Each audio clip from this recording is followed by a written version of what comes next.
नमस्कार दोस्तों, हाल चाल भोजपुरी में आप सभी का स्वागत है। दोस्तों, आज हम आप सभी को एक बहुत ही बड़ा न्यूज़ देने वाला हूं और कुछ तस्वीरें भी दिखाने वाला हूं जिससे आप देखकर चौंक जाइएगा। इसलिए वीडियो को लास्ट तक देखिएगा। लेकिन उससे पहले आप सभी से एक रिक्वेस्ट है कि अगर आप खेसारी लाल जी का फैन हैं तो वीडियो को लाइक ज़रूर करिएगा और हमारे चैनल पर पहली बार आए हैं तो चैनल को सब्सक्राइब कर बेल आइकन को दबा दीजिएगा, क्योंकि इस चैनल पर खेसारी लाल यादव का न्यूज़ आता रहता है। चलिए शुरू करते हैं।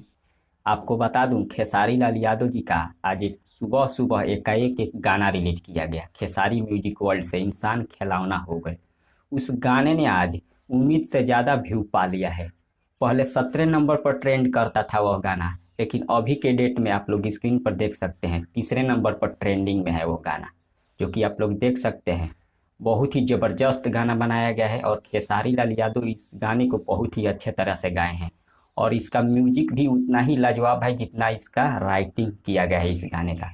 मतलब तीनों के तीनों, गायकी से लेके, राइटिंग से लेके, म्यूजिक से लेके सभी ज़बरदस्त है। अभी तक आप इस गाने को नहीं सुने हैं तो खेसारी म्यूजिक वर्ल्ड पर जाकर सुन सकते हैं।